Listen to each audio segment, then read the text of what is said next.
교독하시겠습니다. 여호와께서 권능으로 내게 임하시고 그 신으로 나를 데리고 가사 골짜기 가운데 두셨는데 거기 뼈가 가득하더라.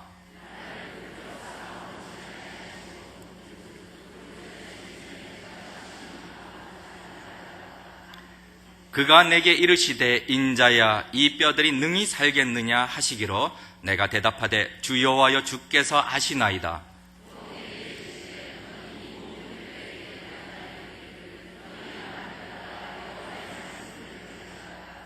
주 여호와께서 이 뼈들에게 말씀하시기를 내가 생기로 너희에게 들어가게 하리니 너희가 살리라.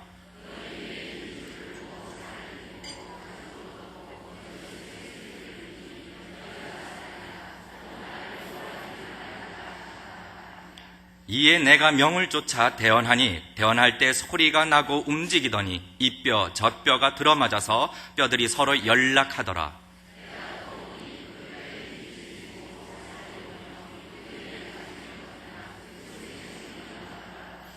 또 내게 이르시되 인자야 너는 생기를 향하여 대언하라. 생기에게 대언하여 이르기를 주 여호와의 말씀에 생기야 사방으로부터 와서 이 사망을 당한 자에게 붙어서 살게 하라 하셨다 하라.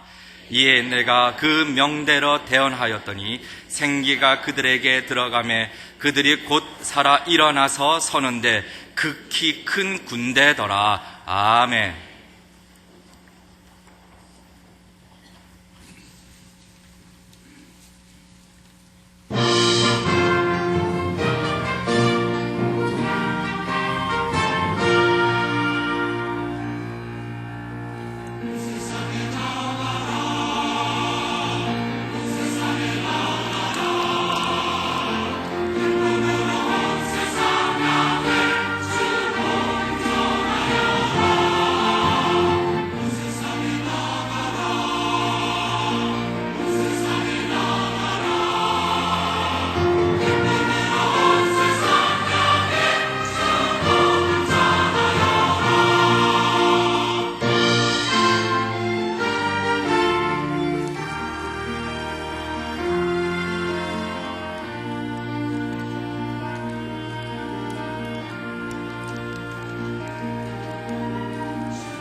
우리 시온 찬양대가 오늘 너무 잘했죠. 다시 한번 큰 박수 해주세요.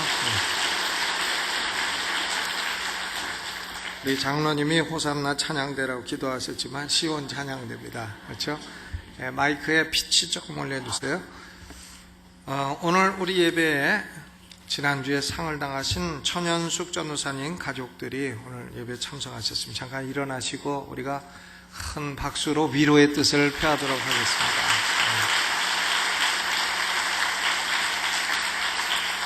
네, 오늘은 고 천연숙 전도사님 가족들이 점심 특식을 대접을 하시니까 여러분 오늘은 드시면서 유족들 위해서 한 번씩 기도해 주시면 고맙겠습니다. 옆에 계신 분하고 인사하시죠. 반갑습니다. 사랑합니다.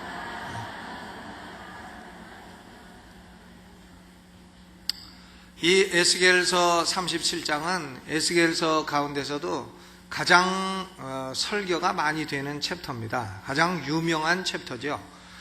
에스겔서가 The most neglected book, 성경 가운데서 가장 무시되고 있는 책이라 이렇게 말을 하지만 그래도 37장만큼은 많은 목사님들이 설교를 합니다. 왜? 여기 마른 뼈 골짜기가 유명한 골짜기이기 때문에 그렇습니다.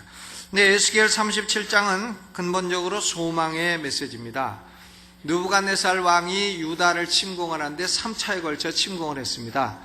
제가 하도 많이 얘기해가지고 이제는 어지간히 아시리라고 생각되는데 그래도 한번 물어봐야 되겠는데 1차가 몇 년입니까?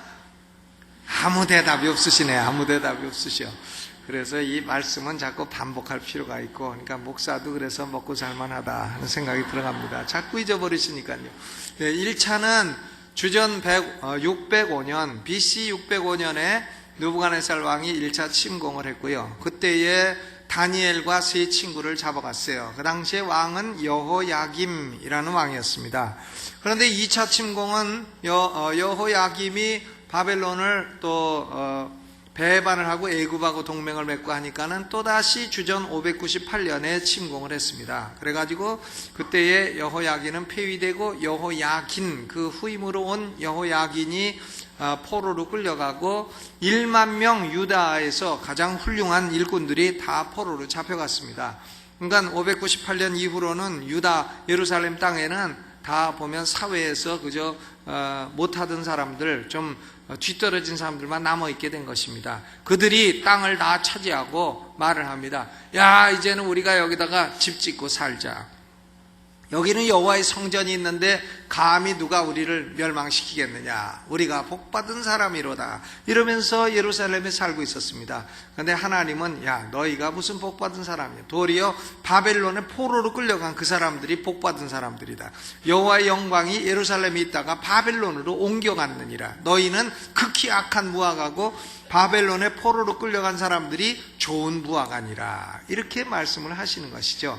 그래서 결국은 주전 587년에 느부갓네살 왕이 3차로 침공을 해가지고 시드기야가 또 반역을 하니까 또 침공을 해서 주전 587년에 완전히 예루살렘이 망해버렸어요. 성전도 다 파괴되고 예루살렘은 망해버리고 이렇게 됐습니다. 그러니까 유다의 포로로 끌려간 사람들은 야, 우리가 올해나 돌아가나 내년에나 돌아가나 했는데 돌아갈 고향이 망해버렸으니 소망이 없어진 거예요. 그래서 이들 가운데에는 절망의 분위기가 지배하게 되었습니다. 유다 백성들이 한 말이 37장 11절입니다. 또 내게 이르시되 인자야, 이 뼈들은 이스라엘 온 족속이라. 그들이 이르기를 우리의 뼈들이 말랐고 우리의 소망이 없어졌으니 우리는 다 멸절되었다 하느니라. 아이고, 이제 우리는 끝났구나. 우리는 멸절됐구나. 우리 소망은 없어졌구나. 예루살렘은 망해버렸구나. 영어로는 디스페어 상태가 된 거예요. 소망이 없어지고 자포자기 상태에 빠지게 되었다는 것입니다. 이런 절망적인 상태에 대해서 하나님이 에스겔에게 질문을 하시는 거예요. 3절에 보니까 그가 내게 이르시되 인자야, 이 뼈들이 능히 살겠느냐? 죽은 뼈들이 다시 살아날 수 있겠느냐? 하니까 에스겔이 하나님이 질문을 하시니까 대답은 물론 안 됩니다. 이렇게 해야 되는데 에스겔은 하나님의 사람이라 제사장이라 하나님은 죽은 자도 살리시고 없는 것도 있게 하시는 하나님이신 것을 알기 때문에 주 여호와여 주께서 아시나이다. 하나님이 살리시면 마른 뼈도 살리시는 하나님이 아닙니까? 그러니까 하나님이 아시리이다. 이렇게 대답을 한 거예요. 여러분, 우리는 아주 절망적인 상황에서도요, 절망되었다, 멸절되었다, 끝났다, 그런 말 하지 마시기 바랍니다. 왜?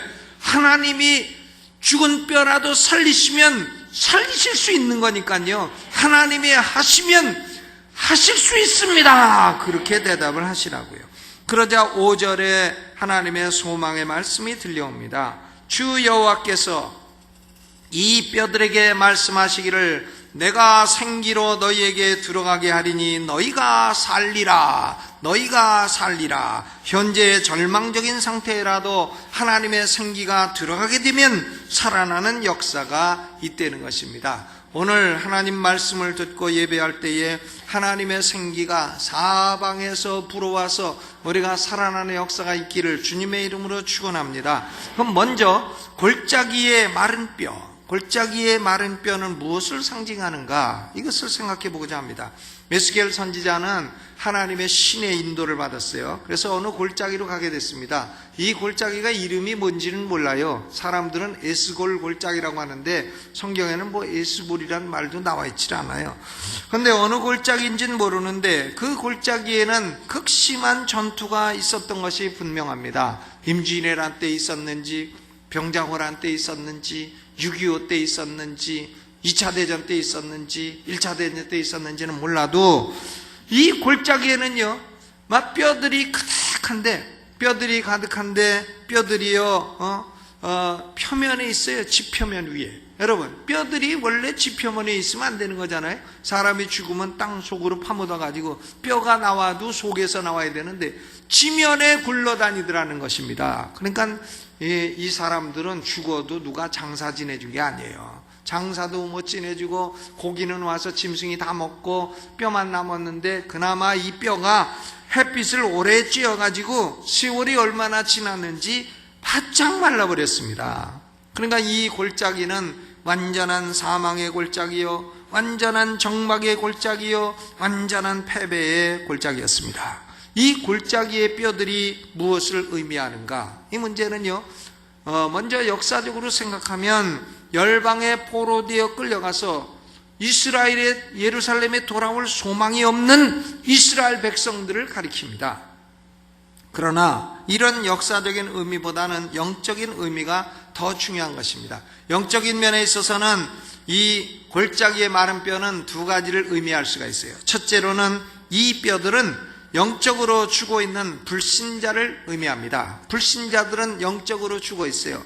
에베소서 2장 1절에 보면 너희의 허물과 죄로 죽었던 너희를 살리셨도다 그랬습니다. 불신자들은 죽을 뻔하는 게 아닙니다. 허물과 죄로 죽었던 것이에요. 죽었던 너희를 살리셨도다.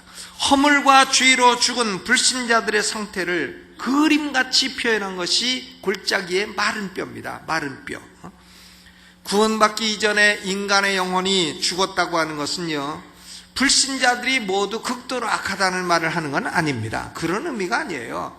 불신자들도 착한 사람들 많이 있어요. 또 불신자들이 동일하게 다 악하다 그런 말을 하는 것도 아니에요. 또 불신자들에게는 조금의 덕도 없다 그런 말을 하는 거 아닙니다. 불신자들 중에도 공자님 같은 분은 얼마나 덕이 많아요. 맹자님도 훌륭하시고 참 예수는 안 믿고 교회는 안 나오지만 훌륭한 사람도 많이 있어요. 덕도 있고 아주 자기는 의롭다고 생각하는 사람들도 많이 있어요. 그러니까 구원받기 인간의 이전의 영혼이 죽었다 하는 것은 그 사람들이 극도로 악하다는 말을 하는 것은 아닙니다. 그런 의미가 결코 아니에요. 그럼 뭐냐? 불신자의 영혼이 죽었다는 것은 하나님을 향해 죽었다는 걸 의미하는 겁니다. 하나님을 향해 죽었다는 거예요. 하나님이 불러도 대답 없어요. 왜? 죽었으니까. 하나님이 말씀하셔도 못 들어요. 왜? 죽었으니까. 하나님이 강한 경고를 하셔도 움직이지도 않아요. 왜? 죽었으니까. 하나님을 향한 사랑이 없고 하나님을 향한 열망이 없고 진리에 대한 관심이 없는 것입니다. 불신자들은 하나님과 영적으로 단절되었다는 걸 의미하는 거예요. 그러니까 모태에서 나올 때도 하나님과 분리된 채로 나오고 또 살 때도 하나님과 분리된 채로 살다가 죽으면 하나님과 분리된 세계로 가는 것이에요. 그것을 가리켜서 지옥이라고 말을 하는 것입니다. 이것이 영적으로 사망했다는 것의 참된 의미입니다. 그런데 더구나 인간이 영적으로 사망한 것은 억울한 피해자가 된 게 아닙니다. victim, V-I-C-T-I-M, victim은 억울한 사람이죠. 억울하게 내가 죽었다 이런 건데, 인간은요 억울한 피해자가 아닌 것입니다. 하나님이 아담 하와를 창조하시고 모든 자유와 모든 특권과 모든 생명과 또 먹을 거 입을 거 다 주셨어요. 이 아담 하와는 좋은 게 부족함이 없습니다. 그런데 그 모든 자유와 능력을 하나님을 반역하는 데 사용했어요. 그렇기 때문에 아담 하와는 범죄자가 된 것입니다. culprit, C-U-L-P-R-I-T. 빅툼, 희생자가 아닙니다. 범죄자예요. 의도적으로 범죄한 것입니다. 하나님이요 아담 하와에게 말씀하신데, 아담에게 말씀하셨죠. 하와는 뭐 간접적으로 들었어요. 그러니까 하와가 선악과 따먹은 건 그냥 그렇다 치고, 아담은 분명히 듣고도 따먹었습니다. 선악과를. 선악과는 먹는 날에는 너는 정령 죽으리라. 그랬잖아요. 하나님이 정령 죽으리라. 아마도 죽으리라, 어쩌면 죽으리라, 하마터면 죽으리라, 뭐 그런 게 아니고요. Certainly, you will certainly die. 너는 정령 죽으리라 했는데 하나님 말씀을 업신여기고 먹어가지고는 영적으로 사망한 것입니다. 아담 하와가 영적으로 사망하고 아담 하와의 후손들은 다 영적으로 사망한 채 태어나서 살다가 죽는 것입니다. 그러니까 이 골짜기의 마른 뼈는 영적으로 죽어 있는 불신자를 의미하기도 한다, 이렇게 볼 수도 있고, 또 다른 하나는 골짜기의 마른 뼈는 하나님의 택하신 백성인 이스라엘의 상태를 의미하는 것이기 때문에 영적으로 피폐하게 된 교회의 상황을 의미하는 것이라, 이런 해석도 가능합니다. 그러니까 교회가 영적으로 아주 힘이 없고 죽어 있는 그런 상태를 의미하기도 한다, 그렇게 볼 수도 있어요. 11절에 보면 이 뼈들은 이스라엘 온 족속이라 그랬어요. 온 족속. 그러니까 바벨론에 끌려간 유다 백성뿐만이 아니라 주전 721년에 아수르에 끌려간 북왕국 이스라엘 백성까지 다 포함해서 이스라엘 온 족속의 상태가 마른 뼈와 같더라 하는 것입니다. 여러분, 우리 대한민국은요 하나님이 20세기에 5번에 걸친 큰 부흥을 주셨습니다. 20년마다 부흥되게 해주셨어요. 그래서 지금은 21세기 초두인데 우리가 그 부흥의 열매를 아직도 우리가 갖고 있는 것입니다. 그러니까 은혜 받은 사람도 많고 또 부흥기에 부흥을 체험한 사람도 많고 그렇습니다.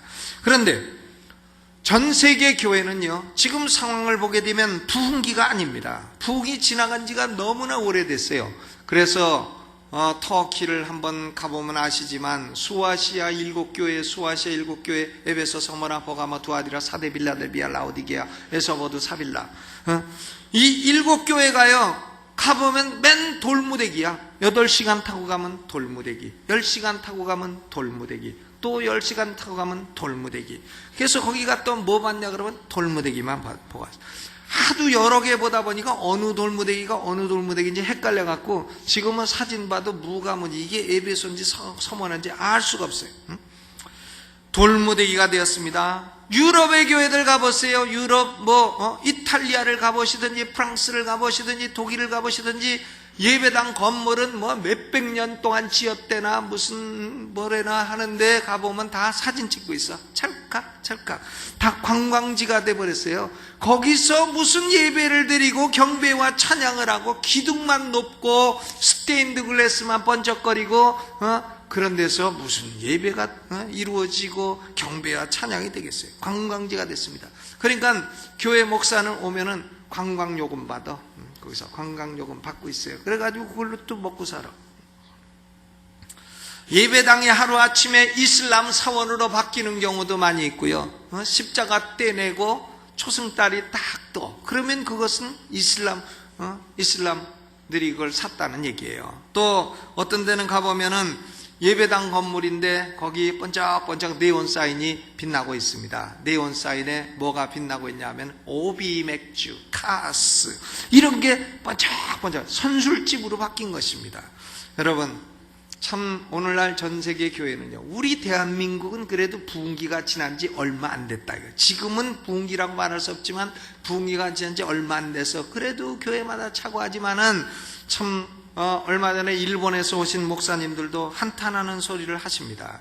뭐냐 하면은 자기는 늙었는데 자기 교회는 젊은이들이 없다는 겁니다. 젊은이들이 목사가 되려고 안 한다는 거예요. 왜 안 하냐면 목사들이 전부 다 가난하고 목사들이 한국에 오는 것만 해도 여비를 마련하기가 너무나 어려워가지고 그게 일생에 처음 왔다는 거예요. 목사들이요. 와가지고 여기 와서 불고기 한번 먹더니 세상에 이렇게 맛있게 처음 먹는 이러고서는 먹고 있으니, 그러니까 목사들이 참 너무나 못 살고 너무나 교회가 부흥이 안 되고 하니까 젊은 사람들이 목사 되려고 지원을 안 한다는 겁니다. 여러분, 지금 그래도 대한민국은 신학교도 꽉꽉 차고 합니다만은 전 세계 교회는 그렇지 않아요. 이 골짜기의 마른 뼈 같은 이런 상황이 전 세계 곳곳에서 지금 벌어지고 있는 것을 우리는 볼 수 있습니다. 그러므로 21세기 하나님의 교회는 다시 하나님의 생기가 필요한 때가 된 줄로 믿습니다. 그렇다면요, 마른 뼈가 불신자 영적으로 죽은 것 혹은 교회가 영적으로 피폐한 것을 의미한다면 마른 뼈가 살아나는 것은 무엇을 의미하느냐? 역사적으로는 물론 이스라엘 백성들이 주전 539년에 페르시아 왕 고레스가 칙령을 발표해서 예루살렘 고토로 돌아오는 것을 의미합니다. 그러나 그보다는 영적인 의미가 더 중요합니다. 먼저 영적으로 죽어 있는 불신자라도 하나님의 은혜가 역사하면 구원받고 생명을 얻을 수 있다. 그것을 의미하죠. 하나님의 성령이 생기를 불어넣으시면 불신자들이 예수 믿고 구원받을 수 있다. 이것을 의미해요. 그러나 더 중요한 것은 영적으로 죽어있는 피폐한 교회라고 할지라도 하나님이 그 생기를 불어넣으면 교회가 큰 부흥을 이룰 수 있다는 것을 의미하는 것입니다. 여러분, 큰 부흥에는 불신자들이 구원받는 것도 포함되고 이미 믿은 신자의 영혼이 소생되는 것도 함께 나타나기 때문에 이 두 가지 현상을 분리할 이유가 없는 것입니다. 그러면 마른 뼈가 살아나기 위해서 에스겔이 할 일이 무엇이냐? 그것이 오늘 우리가 할 일이기 때문에 오늘 말씀드릴 중요한 주제입니다. 하나님은 에스겔을 보고요, 대언을 하라고 하셨어요. 대언하라, prophesy, 예언을 하라는 겁니다. 하나님 말씀을 가지고 가서 전하라는 건데 대상이 희한한 대상이에요. 4절에 보면 너는 가서 마른 뼈에게 대언을 하라. 9절에 보면 너는 가서 바람에게 대언을 해라. 여러분, 설교자가 설교하는데 앞에 맨 마른 뼈만 있으면 남들이 보면 미쳤다 하지 않겠어요? 아이고, 저 사람은 뭐 할 짓이 없어가지고 그래 뼈들 앞에 가서 설교를 하면, 또 바람을 향해서 막 소리 지르면 아이고, 저 사람은 좀 미쳤나? 왜 바람을 향해 설교하나? 그럴 거 아닙니까? 그런데 하나님은 에스겔에게 그런 걸 하려는 것입니다. 첫째로 마른 뼈를 향해서 대언하는 것은 하나님의 말씀을 영적으로 죽은 불신자들이나 피폐하게 된 성도들 향해서 선포하라는 겁니다. proclamation, 하나님 말씀을 증거하는 것입니다. 여러분, 복음 전도는 이와 같아요. 복음 전도할 때에 내가 말을 잘하고 상대방이 자유의지가 있어갖고 그 자유의지와 능력에 호소해서 믿게 만드는, 그게 복음 전도가 아닙니다.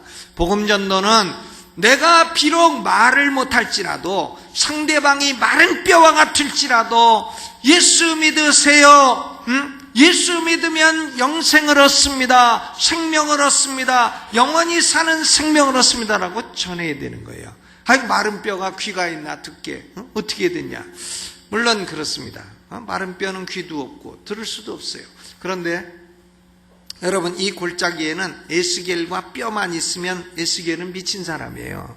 에스겔이 뼈를 놓고 설교를 하고 있으니 얼마나 미친 사람이에요. 그런데 이 골짜기에는 에스겔과 마른 뼈만 있는 게 아닙니다. 하나님이 계시잖아요.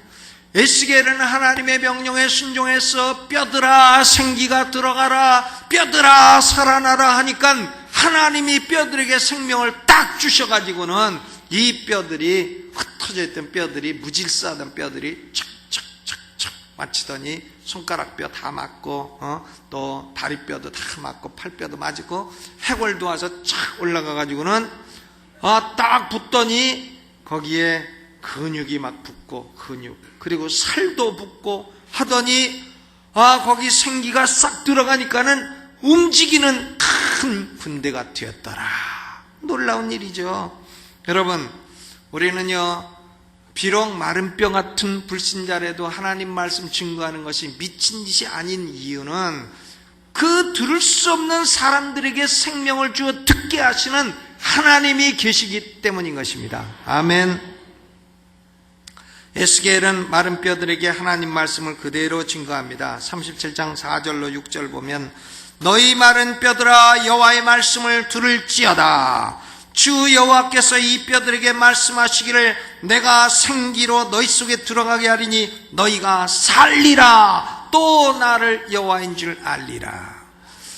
제가요 목사 안수를 처음 받고, 목사 안수 처음 받으니까 대흥침례교 안종만 목사님이 목사 됐으니까 설교하라 그러더라고요. 그래서 35살 때 처음 설교를 하는데 그 다음날 설교인데 얼마나 걱정이 되는지 원고를 잔뜩 써가지고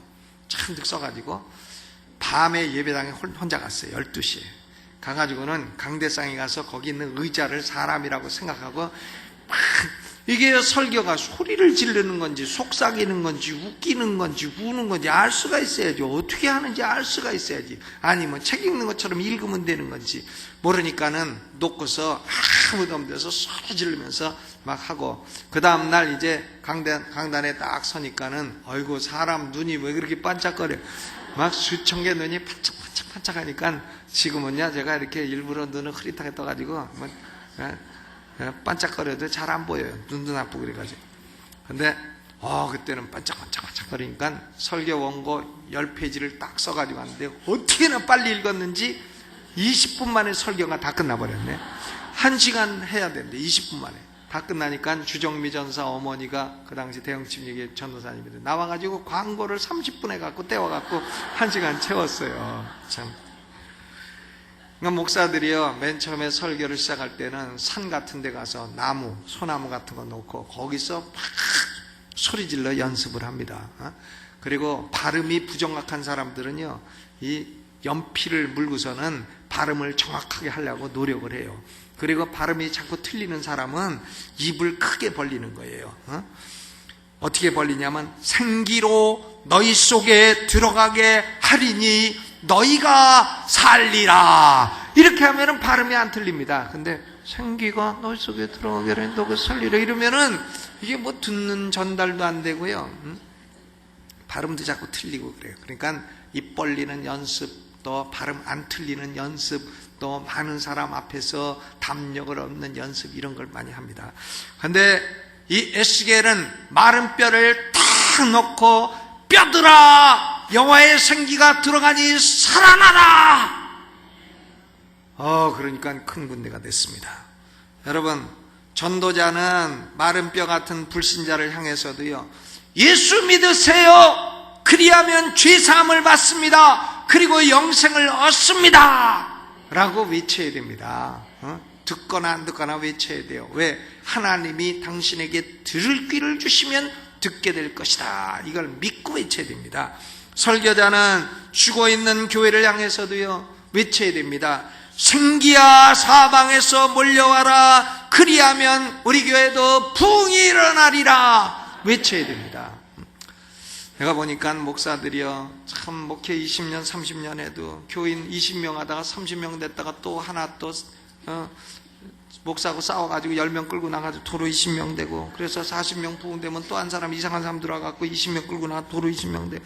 그러니까 보면 한 번 끌고 나가가지고 교회가 막 이렇게 반으로 줄어들고 이러면 목사들이 그냥 기가 팍 꺾여. 기가 팍 꺾어가지고 가서 보면 정말 딱해요. 막 용기를 다 잃고, 그리고 내가 이거 평생 목회했지만 목회 사명이 원래 아니었는 게비요 이러고 있어요.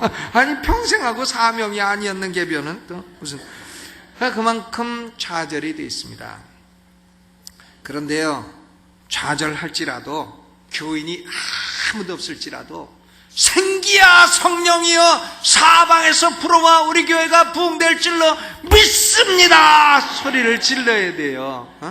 그러니까 어떤 전도사가 시골에 교회 초청마다 가니까 수요일 저녁인데 설교는 해야 되건데 교인은 아무도 없어갖고 그날 설교한 준비한 걸 막 외쳤는데, 준비가 뭐냐면 도적질 하지 마라, 그걸 막 했더니 그 다음 주에 한 사람이 나왔더래. 설교에 은혜 받았다고. 아무도 없는데 누가 은혜 받았니까, 내가 원래 도둑놈인데 전도사님이 들어와가지고 마루 밑에 기어 들어가갖고 설교 들어갔고 내가 회개하고 예수 믿었다고. 김동길 박사님이 와갖고 옛날에 그런 얘기 한 적이 있어요. 근데요, 그러니까 교회가 피폐할지라도 성령의 생기만 불어오면 부흥이 일어난다는 걸 확신하고 외쳐야 됩니다. 마른 뼈를 향해서도 막 외쳐야 돼요. 보면 침례교는 어떤 교회냐, 침 튀기는 교회라. 막 침을 팍팍 튀기니까 부흥이 돼요. 너무 조용조용 하면 안 됩니다. 여러분, 그러니까 에스겔 선지자는 마른 뼈를 향해서 하나님 말씀을 친 거야. 그 다음에 두 번째는 더 이상해. 바람을 향해서 대언을 하는 겁니다. 바람이라는 것은 히브리어로 루아흐라고 하는데, 바람 혹은 생기, 이것은 성령을 의미합니다. 성령과 똑같은 단어예요. 루아흐. 루아흐가 성령과 동일해요. 바람을 향해서 대언하는 것은 성령을 향해서 기도하는 겁니다. 생기야 사방에서부터 와서 이 사망을 당한 자에게 불어서 살게 하라. 바람을 향해 소리를 지르네요. 여러분, 명령하는 거죠. 바람을 향해서. 기도는 명령입니다. 기도가요 명령이에요. 피조물이 하나님 향해서 명령할 수 있는 유일한 건 기도입니다. 나를 구원하소서, save me. 이게 명령문이죠. 구원하여 주시옵소서. 하나님이니까 그렇게 번역하는 거지, 만약에 후배 같으면은 나를 구원해라 이렇게 번역이 되는 명령문입니다. 날 도와주소서, help me, 명령문이에요. 하나님 뭐 하십니까? 날 도와주시지. 명령하는 거다 이 말이에요. 기도는 피조물이 하나님을 향해 명령하는 겁니다. 놀라운 일이에요. 모든 단어가, 동사가 다 명령문이잖아요. 그래서 그것을 명령문이라면 이상하니까 기원문이라 이렇게 말을 하지만 사실은 명령 형태인 것입니다. 그러니까 에스겔은 바람을 향해서 바람아 불어라, 바람아 불어라. 여러분, 바람이요, 이게 처녀들 봄바람 불고 이런 건 안 좋아요. 바람 나고 그런 건 안 좋습니다만은 성령의 바람이 부는 것은 좋은 바람인 것입니다. 바람이 불면 잃어버린 영혼들이 막 살아나고 교회가 막 부흥되고 이런 역사가 있을 줄로 믿습니다. 저는 목회하면서 이곳에서 목회를 놓고 은퇴하기 전에 성령의 바람이 불어 부흥되는 걸 콕 보고 싶습니다. 예배당 뭐 짓는 것도 중요하지만은 성령이 다시 한번 막 폭포수처럼 부음받아 가지고 영혼들 구원받고, 그리고 우리의 심령이 막 살아나고, 예배 중에 조는 사람 없고 다 뜨거워지고 그러기를 바랍니다. 아멘. 물론 저도 평신도 입장이 돼 갖고 이 시간에 와서 예배 드리면 졸겠다, 나도 그렇게 생각을 합니다만, 그러나 성령의 바람이 불면 졸지 않죠. 뜨뜻하니까 조는 거지, 에어컨이 막 불면 졸지 않죠. 성령의 바람이 불어오는 것이요, 사도행전 2장 오순절 사건에서도 성령님의 급하고 강한 바람이 불더니 제자들이 성령 충만 받아가지고 나가서 전도해서 하루에 3,000명씩 예수 믿게 됐습니다. 요한복음 3장 8절에도 예수님이 성령을 바람에 비유하셨어요. 바람이 임의로 불매 내가 그 소리를 들어도 어디서 오며 어디로 가는지 알지 못하나니 성령으로 난 사람은 다 이러하니라. 성령은 바람이에요. 그래서 저는 노래도 좋아해. 그대의 이름은 바람, 바람, 바람, 스치고 지나가는 바람. 난 그 노래, 김범용의 노래를 좋아해. 바람, 성령이니까요. 여러분, 민수기 11장. 목사가 왜 가끔 그런 이상한 노래를 부릅니까? 조는 분이 계시기 때문에 그런 것입니다. 깨요. 민수기 11장에 보면 이스라엘 백성들이요, 자기 텐트 속에서 다 울고 있네. 아버지도 울고 있고 어머니도 울고 있고 애들도 울고 있고.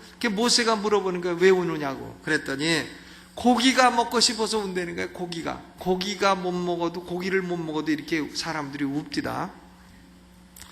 고기가 먹고 싶어서 애굽에 있을 때는 고기도 먹고 했는데 고기를 한 번도 못 먹으니까 먹고 싶어서 온다는 거예요. 그러니까 모세가 하나님 앞에서 기도합니다. 하나님, 이 백성을 내가 잉태하였습니까? 내가 낳았습니까?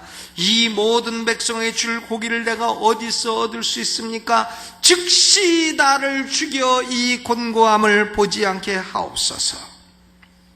죽여달라는 거예요. 고기도 안 주시는 하나님, 뭐 하시느냐고, 죽여달라고. 그러니까 하나님이 응답을 하십니다. 모세 죽이면 안 되니까. 성경이 출애굽기로 끝나면 되겠어요? 그러면 성경 얇아서 좋긴 좋은데 레위기도 없고 민수기도 없고 그러면 어떻게 되겠어요? 그러니까 하나님이, 야 모세야, 내일 고기 주겠다. 내일 고기 주겠다.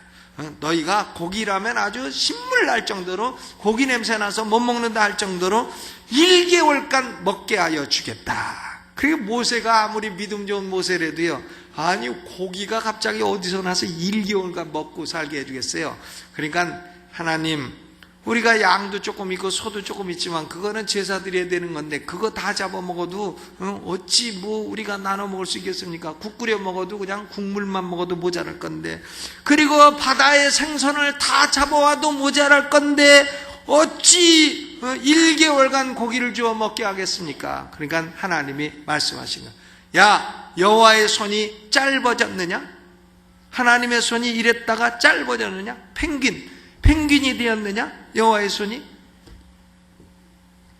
그리고는 하나님이 그 다음 날이요, 민수기 11장 31절에 보니까 바람이 여호와께로 나와서 바다에서부터 메추라기를 몰아 진 사방 온 땅에 하루길이나 된 땅 위에 2규빗의 높이로 메추라기가 쌓이게 했습니다.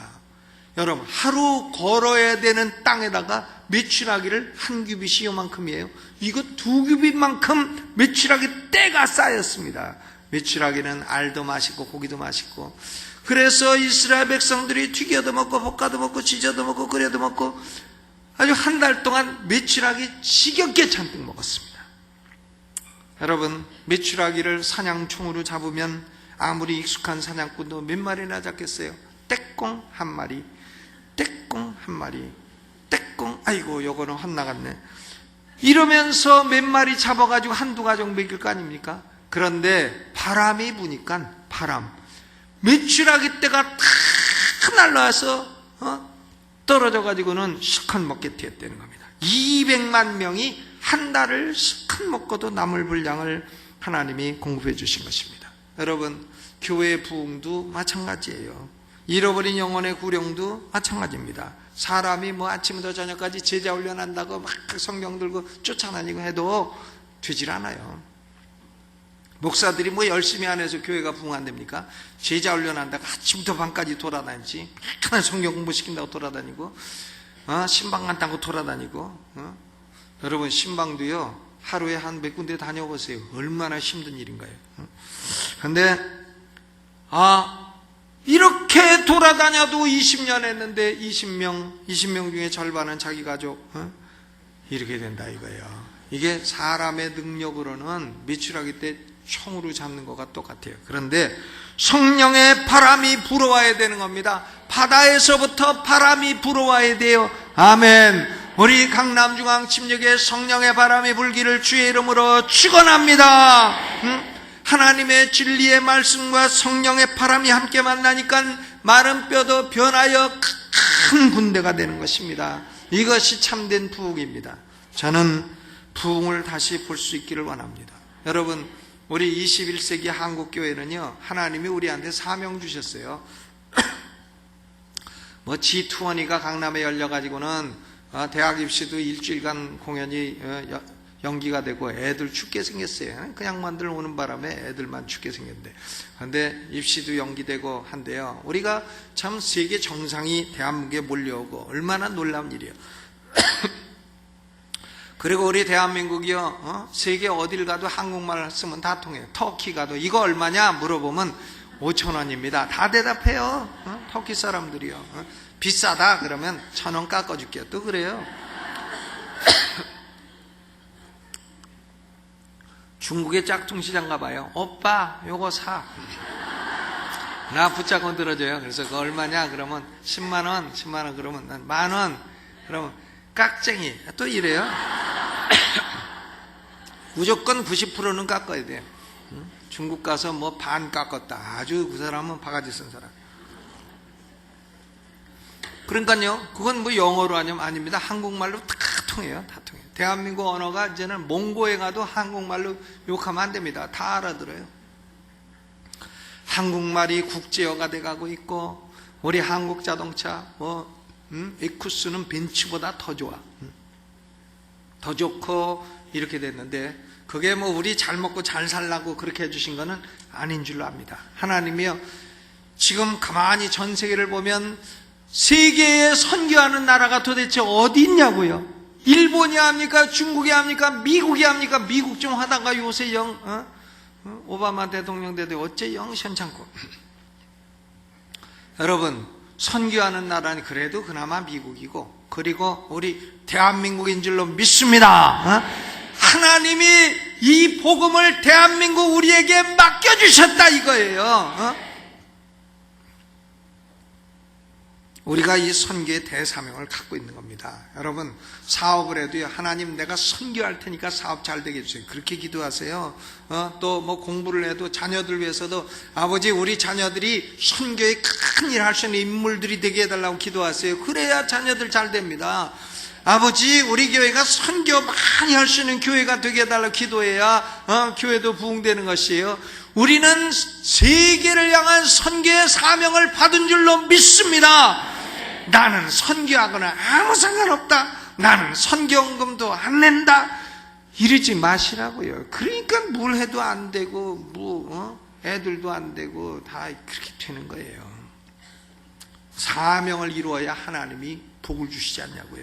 그런데 우리가 이 선교의 대사명을 이루려면 성령의 강한 바람이 다시 불어와야 할 줄로 믿습니다. 설교자는 마른 뼈를 향하여 말씀을 대언하듯이 하나님 말씀을 있는 그대로 증거해야 돼요.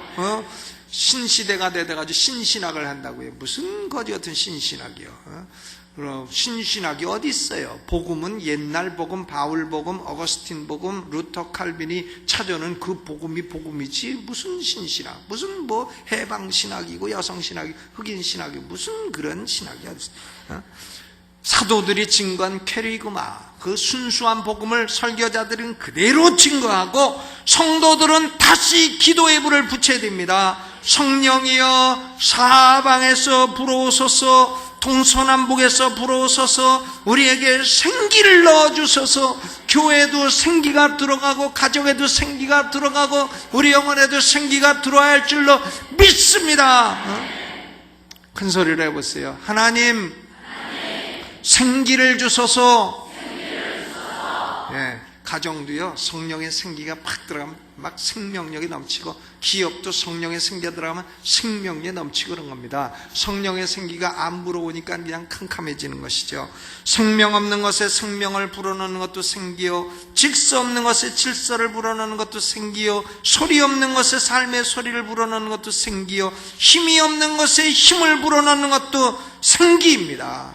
오늘 우리는 성령의 생기가 필요한 줄로 믿습니다. 여러분, 하나님이 마른 뼈를 이렇게 큰 군대가 되게 하신 것은요, 뭐 에스겔 높이려고 한 게 아닙니다. 이것은 에스겔의 능력으로 한 것도 아닙니다. 부흥은 왜 주시느냐? 6절 너희가 나를 여호와인 줄 알리라. 13절 너희가 나를 여호와인 줄 알리라. 14절 나 여호와가 이 일을 말하고 이룬 줄을 너희가 알리라. 부흥은 하나님이 영광을 받으시기 위한 거지 사람 영광 받는 게 아닙니다. 여러분, 부흥은요, 인간이 영광을 받는 순간 사라져요. 대한민국 부흥은 왜 사라졌느냐? 인간이 영광을 받기 시작하면서 사라진 거예요. 그러니까 부흥은 하나님께 영광을 돌려야 된다고 하는 그 한 가지 목적을 기억할 때에 계속 유지가 될 것입니다. 오늘 우리는 다시 기도를 해야 되겠는데요. 사방에서 생기가 불어와 부흥을 주시고 죽은 영혼 살리시고 낙심한 영혼에게 생명을 주어 하나님이여 우리가 하나님의 영광을 높이 나타나게 하시고 세계 선교의 사명을 이루게 하여 주옵소서. 이것이 우리 기도가 되어야 할 줄로 믿습니다. 오늘 주여 한번 크게 부르고 기도하겠는데요. 제가 보니까 주여 부를 때는 크게 부르고 기도할 때는 조그맣게. 그러지 마세요. 주여 불렀으면 그 톤으로 계속해서 뭘 기도해요? 사방에서 생기가 불어오도록 기도해야 됩니다. 아멘. 주여 한번 해보시죠. 시작. 그렇게 해갖고는 왔던 바람도 돌아가요. 아랫배 힘 딱 쥐고 주여 불러야 돼요. 시작. 주여. 예, 이렇게 한번 부르고 그 소리로 계속 사방에 생기어 불어와서 우리를 살려달라고, 성령이여 역사해달라고, 우리에게 부흥을 달라고, 세계 선교의 사명을 이루게 해달라고. 오른손 들고 주여 한번 크게 불어 통성으로 기도합니다. 주여. 하나님 우리 아버지, 오늘 우리에게 필요한 것은 사방에서 불어오는 생기입니다. 아버지 하나님, 오늘 잃어버린 영혼들이 구원받는 것도 사방에 불어오는 생기의 역사입니다. 오늘 낙심한 우리가 새 힘을 얻는 것도 사방에서 불어오는 생기의 역사입니다. 오 성령이여 우리에게 다시 한번 불어오게 하소서. 우리에게 다시 한번 부흥의 불이 임하게 하여 주소서. 불과 바람이 함께 만나는 오순절의 역사가 우리에게 다시 한번 일어나게 하여 주시옵소서. 절망 있는 것에 소망을 주시고, 아버지 사망 있는 것에 생명을 주시고, 어둠 있는 것에 빛을 주시고, 아버지여 죽음이 있는 것에 생명의 소리를 부어 주시옵소서. 아버지 사방으로부터 동서남북으로부터 성령의 생기를 우리에게 다시 한번 부어주셔서 우리 대한민국 교회가 아버지 온 세상을 향하여 복음을 증거하는 이 중차대한 사명을 이루게 하여 주시옵소서. 주여 믿습니다. 아버지 성령 충만케 하여 주옵소서. 예수님의 이름으로 기도하옵나이다. 아멘.